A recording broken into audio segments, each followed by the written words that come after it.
Ahí se ve grabando, Hola, bien. Adri. Hola, Sole. Y así que hola a todos, bueno, les voy a compartir la pantalla, si eh, vamos a guiarnos por el PowerPoint que les preparé. Acá estamos.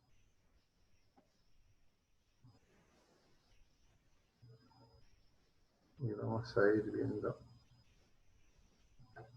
el Power, ahí más que viene.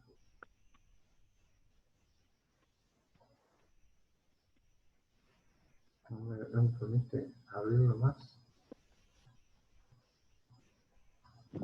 Ahí está. Bueno, vamos a hablar de registro de enfermería. Esta clase, bien que tratamos de priorizar temas, es uno de los temas que no queremos dejar afuera, porque el día de mañana ustedes se van a unir al ámbito público, privado, ya sea algún hospital, clínica, lo que fuera, y bueno, tienen que conocer el tema y saber cómo manejarse. Entonces vamos a hablar un poquito de lo que son los registros, pero antes vamos a hablar de un breve panorama histórico, ¿no? No sé si todos saben que en el 1991 se promulgó la Ley de Ejercicio Profesional, la Ley de Ejercicio de Enfermería, que es la 24.004, es una ley nacional, tiene aplicación en todo el territorio del país. Antes de esta ley hay un paradigma y después de esta ley hay otro paradigma. Antes de esta ley nosotros debíamos obediencias a otros profesionales, estábamos bajo la dependencia de los médicos, la enfermería no era considerada una profesión, sino en realidad era una tecnicatura, una disciplina auxiliar de la medicina. Por eso estamos comprendidos en esa ley que es de auxiliares de la medicina. Y las funciones eran todas delegadas, no teníamos funciones propias ni autonomía como para trabajar. Eso nos limitaba el campo de acción. Entonces, eran todas funciones delegadas y dependientes, casi sin desarrollo autónomo. Eso quiere decir que nosotros no podíamos, si bien pensar por nosotros mismos, lo que no podíamos era tomar decisiones en cuanto al tratamiento, conductas a seguir, sin el aval de una indicación médica. A partir de la ley, que por eso decimos que la ley es un hito histórico, porque cambia la situación de enfermería a ver, esperen que estoy tratando de omitir a algunos más. Ahí está.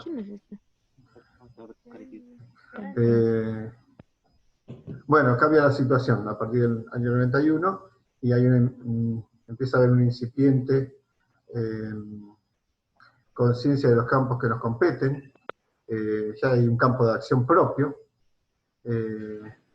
tenemos también un campo de acción con actuación propia donde nosotros podemos comenzar a elaborar desde registros, a hacer un montón de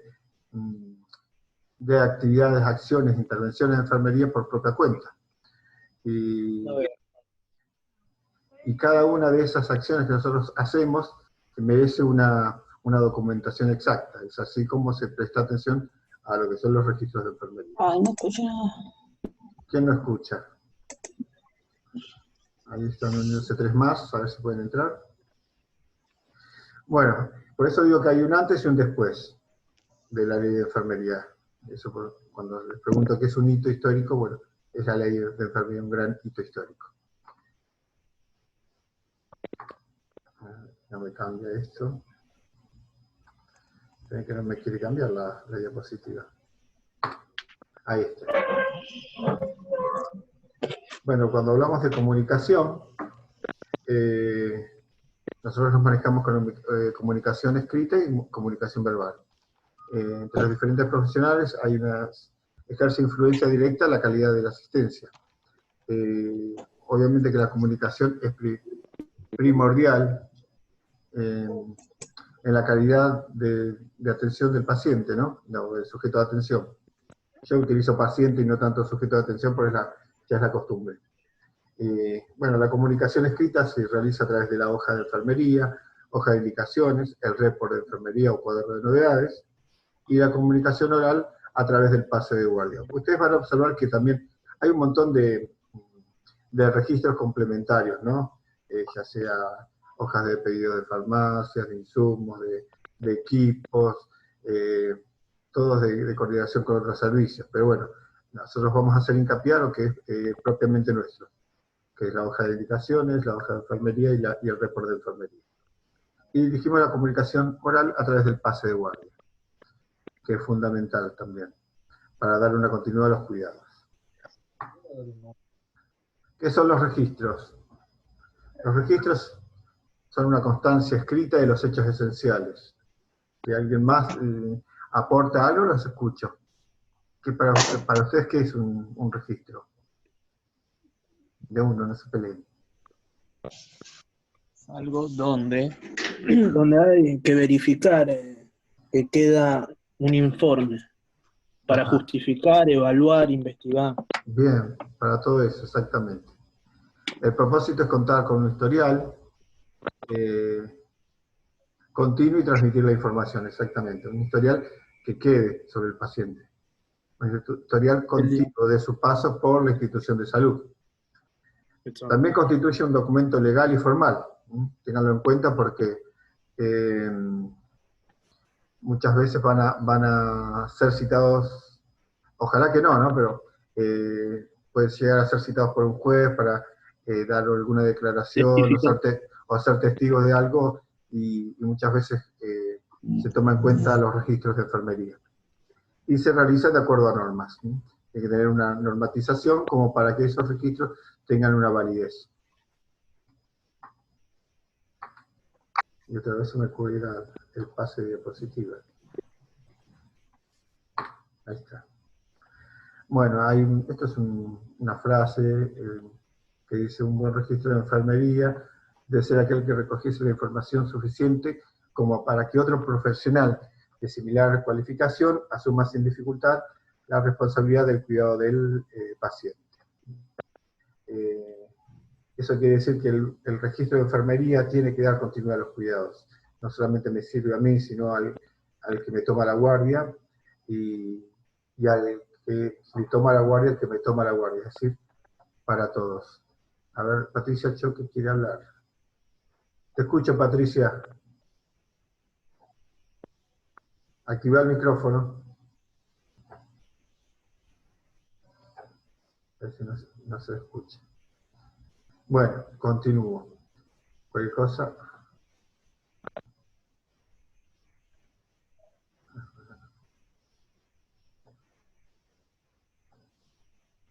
Bueno, continuamos. Y otra vez ahí está. Vamos a encontrar muchas veces excusas para no registrar, para no hacer esta tarea. Principalmente la consideramos una obligación administrativa, como que no forma parte de nuestro trabajo. Pero realmente forma parte de nuestro trabajo, por eso tenemos que reservar un tiempo al registro de enfermería. Por falta de tiempo, decimos que tenemos demasiado trabajo, mucha carga asistencial, demasiada cantidad de pacientes, no llegamos a hacer lo que tenemos que hacer, entonces no le podemos dar prioridad a los registros. Otra es la falta de costumbre. Nos cuesta mucho acostumbrarnos a escribir bien. No le vemos la aplicabilidad, no le vemos el por qué ni el para qué. Decimos, lo subestimamos, decimos para qué si nadie lo va a tener en cuenta, y no realmente tiene su importancia. Falta aplicabilidad, es decir, encontrarle para qué va a servir esto, en qué se puede aplicar. La parte legal, ¿no? No solo la parte legal, ya lo vamos a ver que se puede servir para muchas cosas.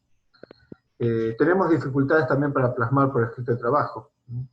Nos cuesta redactar, nos cuesta empezar a describir el paciente, a describir su estado de salud, todo el trabajo que hemos realizado durante la guardia, y muchas veces no conocemos el lenguaje adecuado. Ahí vi un gráfico que extracté de algún lugar, que no importa el lugar que es, pero sí, es más que nada para que vean cuáles son los factores que intervienen en el llenado de la hoja de registro clínicos de enfermería, una hoja de enfermería. Ven la carga del trabajo, un 49%, casi la mitad, dice que hay mucho trabajo. Un 25% por unificación de criterios, cada uno tiene su criterio. Espacio insuficiente, no tenemos espacio, ya sea los registros, o no tenemos el lugar adecuado también como para hacerlo, y falta de conocimiento, que es un 10% también, pero muchas veces nos cuesta, como decíamos, elaborar un registro por la falta de lenguaje adecuado, conocimiento del lenguaje técnico y científico sobre todo. Y otra vez se me cuelga. Esto de tener que salir cada vez que quiero pasar la diapo.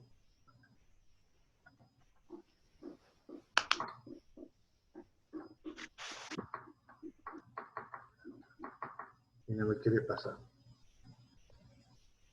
Yo, profe, tengo que llenar siempre un registro todos los meses. Sí, registro de... De cuidador sería, no Estás haciendo algún cuidador, perfecto. ¿Y qué tiene tu registro? ¿Qué hace? Tengo que poner el día, el mes, el año, el paciente, Sí. y poner desde las 8 de la mañana hasta las 8 de la mañana del otro día.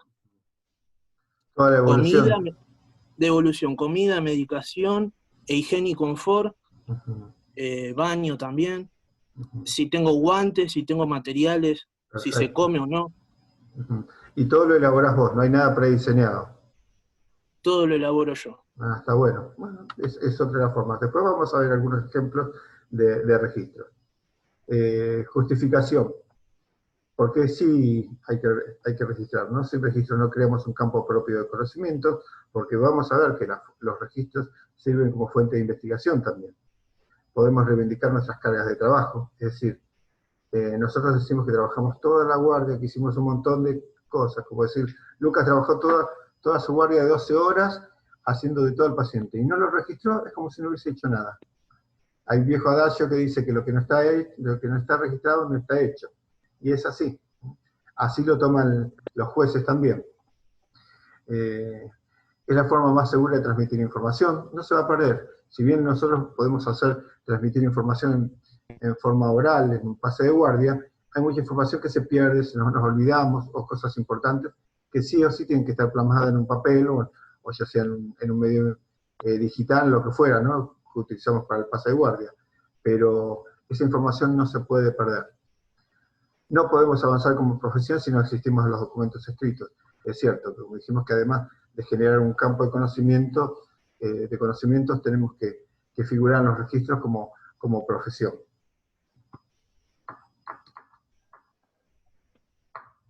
No entiendo por qué no avanza. Salgamos otra vez. Ahí avanzamos. Los propósitos, el propósito de los registros. Uno es contribuir al diagnóstico y tratamiento del paciente. Es importante, como decíamos después de la ley de enfermería, el registro comenzó a formar parte de la historia clínica. Comenzó, y no obligadamente, mejor dicho, porque eso recién sucedió a partir del 2009, con la ley de derecho del paciente. Yo he trabajado en algunas instituciones, he sido jefe de departamento en varias instituciones y director de enfermería en otras, pero a lo que voy es que he visto a los médicos desde reírse de los registros de enfermería, desde romperlos y tirarlos, no darle importancia, y a partir de 2009 con la ley de derechos de pacientes eso cambió. Entonces también la responsabilidad nuestra cambió, de no escribir cualquier cosa, y que sea acorde al registro a lo que fuimos haciendo. De ahí también nació lo que es auditoría en enfermería, que se auditan los registros también. Es un control más. Bueno, proporcionar datos para evaluar la calidad y cantidad de los cuidados. Dijimos, si no está escrito, no está realizado. Y qué calidad de cuidados estamos brindando al paciente. Contribuir a la información estadística sirve como para también llevar una estadística de casos, de patologías, de lo que queramos investigar. Aportar datos para investigaciones. Nosotros hay estudios que son prospectivos, que quiere decir de ahora para adelante, o retrospectivos, y muchas veces de aquí hacia atrás en el tiempo, a partir de hoy hacia atrás en el tiempo. ¿Eso qué quiere decir? ¿De dónde podemos sacar eso? Por ejemplo, de un registro de enfermería. Entonces, muchas veces necesitamos los registros como para sea material de nuestras investigaciones. Conocer los requerimientos de recursos materiales, insumos y equipamiento. Nosotros, de acuerdo a la cantidad de pacientes, la complejidad, toda la dinámica que requiera la internación, vamos a poder evaluar qué cantidad de insumos, recursos materiales necesitamos, equipamiento, no es lo mismo el equipamiento en una sala de clínica médica que una terapia intensiva, ni por la calidad del paciente también. También sirve para aportar datos para el sistema de facturación y costos. En muchas instituciones eso está muy aceitado, y en algunas otras no. Tenemos que muchas veces facturar nosotros, es decir, se utilizaron con tal paciente tantas jeringas, tanto de esto, tanto de aquello, todos los recursos que se utilizan por procedimiento. Y van a ver que algunas instituciones tienen ya eso más aceitado con el uso de tecnología digital, donde ustedes nada más hacen pilar en una computadora o en una tablet, y cada procedimiento ya se sabe todo el material que utiliza. Por decirles, una colocación de sonda nasogástrica, ustedes tildan la colocación de la sonda nasogástrica en su paciente, y de la otra terminal de facturación, por ejemplo, saben que para ese procedimiento se utiliza una sonda nasogástrica, lidocaína, tela adhesiva, jeringa, entonces todo lo necesario. Y también se valora el tiempo de enfermería. Aportar datos para el sistema de facturación y costo, dijimos, y programar actividades. ¿Se cortó? No, estamos. Pensé que se había cortado. No, los dejé ver por un momento. Hay que admito a Miguel, que está esperando.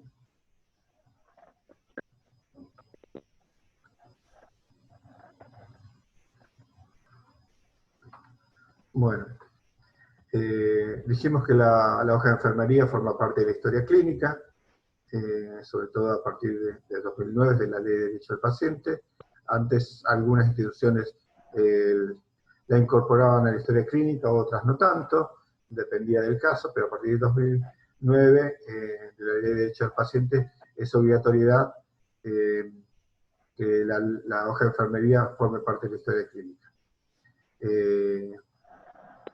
Dijimos, bueno, que puede contener información útil, es un documento legal, sirve para auditoría, para controlar el diagnóstico, tratamiento del paciente, sobre todo que sea afín y que sea coherente entre lo que escribe el médico y lo que escribe el enfermero, sea coherente el tratamiento, ¿no? Para investigación también, puede ser fuente de datos, para calidad, para evaluar la calidad de atención. Algunas instituciones pasan por el proceso de acreditación con algunos sistemas de calidad. Eso es como vieron algunos alimentos que tienen las normas IRAM. Bueno, existe algo similar como para las instituciones de salud, que les da como, entre comillas, un cierto nivel de estrella, tipo un hotel, ¿no? 5 estrellas, 4 estrellas, y eso también se evalúa la calidad. ¿Para qué se hace eso? Primero, para asegurar una calidad mínima de atención. Y segundo, porque a muchas instituciones les conviene, porque las obras sociales y las prepagas pagan más a aquellas instituciones que tienen acreditada la calidad, cierta calidad de atención. Obviamente van a pagar más a una institución que tenga, por decir, las 5 estrellas de la calidad, a que una tenga 3 o menos. Y bueno, dijimos también para comunicación y estadística. Los registros suponen el reconocimiento de nuestro trabajo. Dijimos que este viejo adagio, ¿de dónde sale? Lo que no está escrito no está realizado. Nace de una declaración jurada de las prestaciones profesionales. Toda prestación profesional, la nuestra es considerada una prestación profesional, porque es una profesión, la enfermería,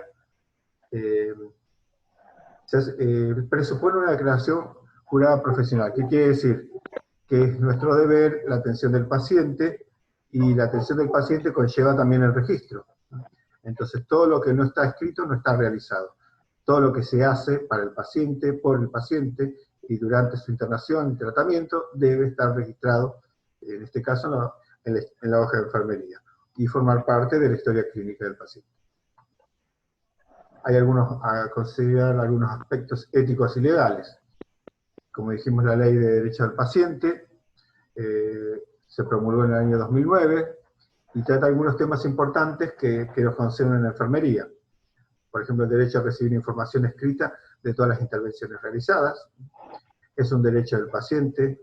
Si bien hay información que nosotros no brindamos, es decir, sí el paciente tiene derecho a conocer las actividades que nosotros realizamos. Si nosotros le vamos a administrar una medicación al paciente, el paciente puede decirnos, puede preguntarnos qué es lo que me va a administrar y por qué. Y nosotros tenemos que responderle, y saber responder bien, con fundamentación científica. Si el paciente desea recibir información sobre, por ejemplo, sus signos vitales, también se lo podemos brindar.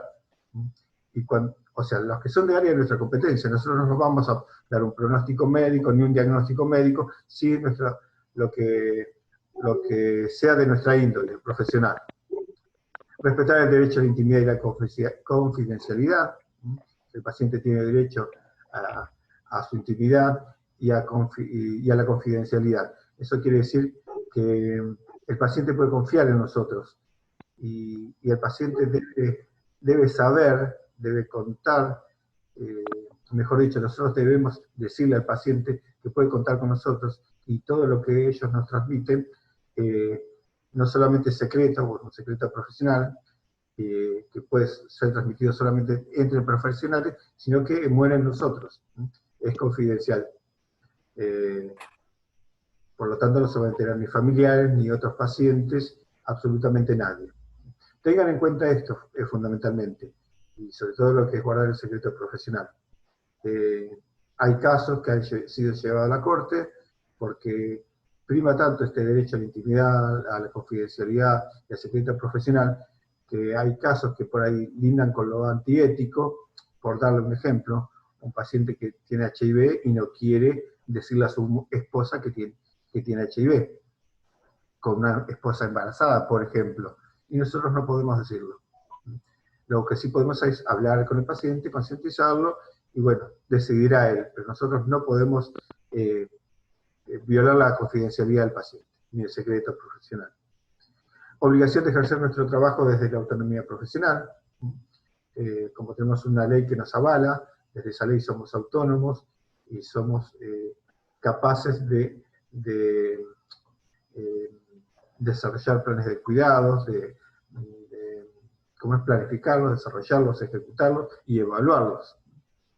La obligación de asumir nuestras acciones. Toda acción tiene una consecuencia, y bueno, nuestras acciones tienen que ser profesionales. La obligación de contribuir al desarrollo profesional también.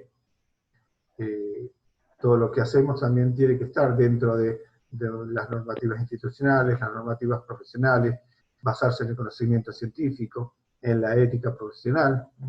Eso es contribuir al desarrollo profesional.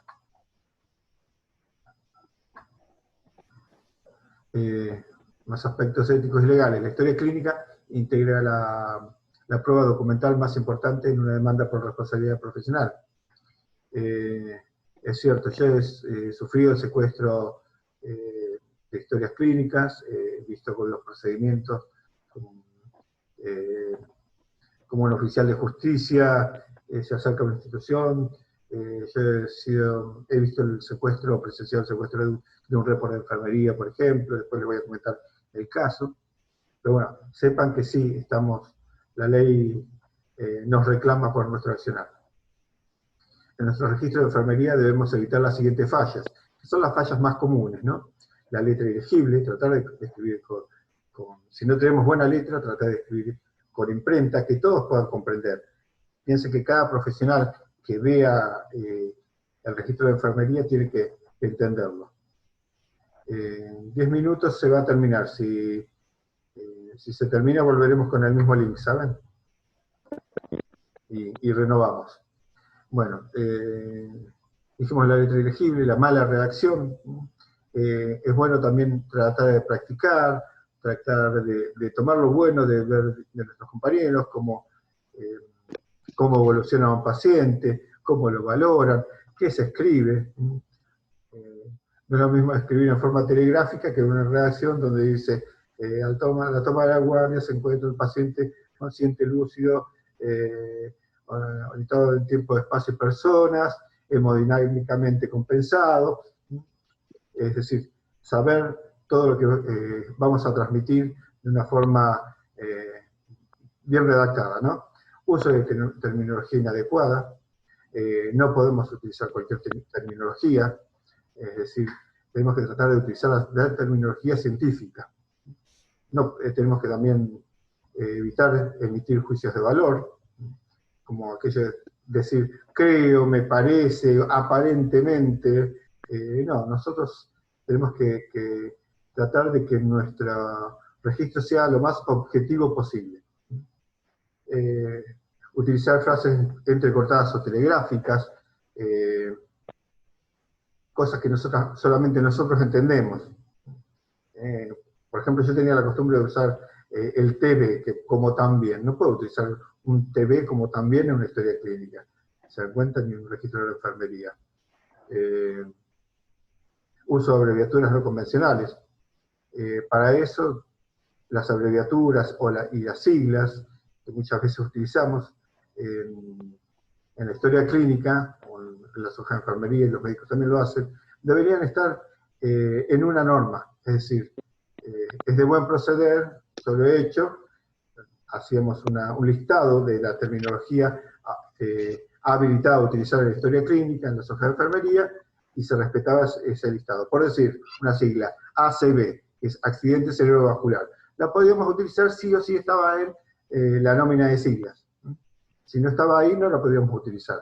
Pero tratábamos de incorporar todo, ¿no? Y cada tanto se reveía la norma y se agregaban más. La elaboración del registro. ¿Cómo se hace un registro? Primero, respetar el orden secuencial. Las cosas, cómo van sucediendo. Los acontecimientos deben registrarse en el orden que suceden o se realizan. Tratar de no mezclar las cosas con las posteriores con las anteriores y así.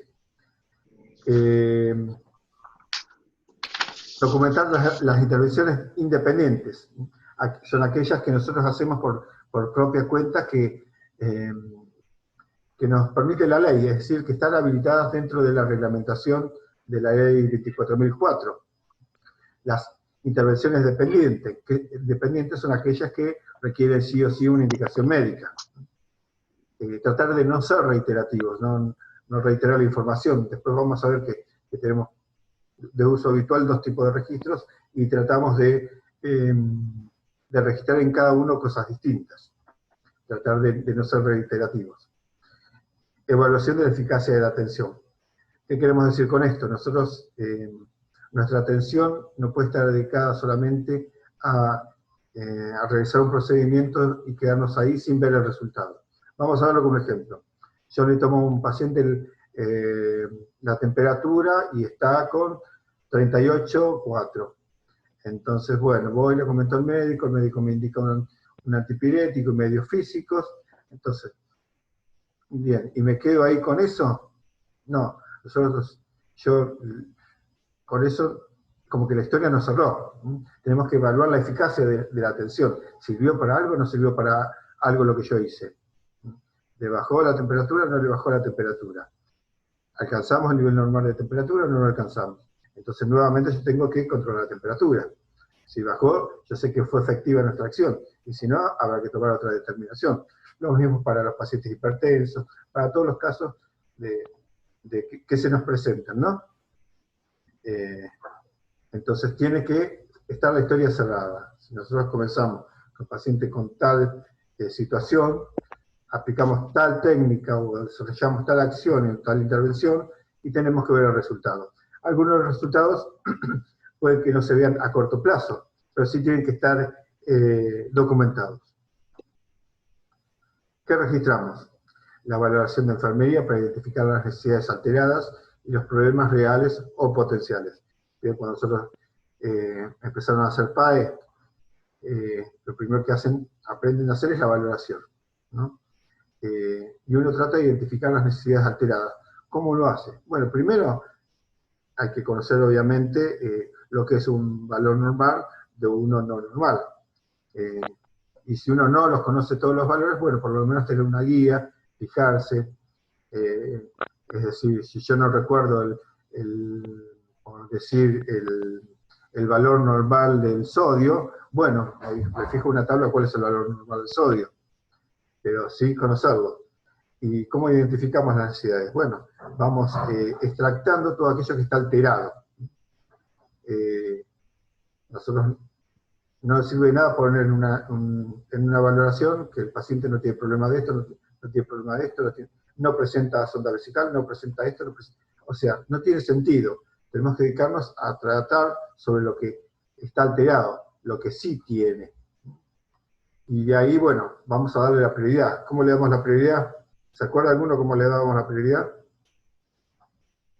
A las necesidades alteradas. A ver, hablen.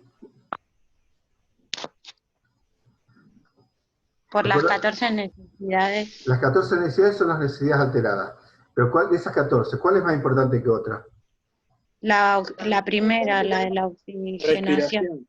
Bien, coincidimos. ¿Y cómo le damos esa importancia? Dependiendo si el paciente tiene esa necesidad primero, ¿no? ¿Pero por qué? Siguiendo un orden, ¿no? ¿Pero qué orden? ¿De acuerdo a qué? ¿Por qué decimos que esa es más importante que otra? Jerarquización de necesidades. Pero bien, vamos bien. ¿No vieron pirámide de Maslow? Sí. Ay, Ahí en la sí, base. No, Esa es en el vértice. esa es la de arriba, sí, empecé al revés, profe. Ah, bueno, exacto. ¿Quién es más importante? ¿Las de supervivencia o las otras? ¿Es más importante respirar o que se autorrealice el paciente? Respirar. Respirar. Bueno, entonces se dan cuenta cómo hay que ordenar las prioridades. Las de supervivencia son más importantes. Va a cortar en cualquier momento, así que vamos a tratar de entrar con el mismo link y si no les mando el nuevo link, si no podemos. Bueno, de acuerdo a Maslow, nosotros vemos, extractamos lo alterado, vemos qué necesidad está alterada, si respirar, comer y beber, etc. ¿Cuál de las 14? Y le damos la prioridad, la de supervivencia primero. La de recreación no va a ser más importante que respirar, ¿se dan cuenta?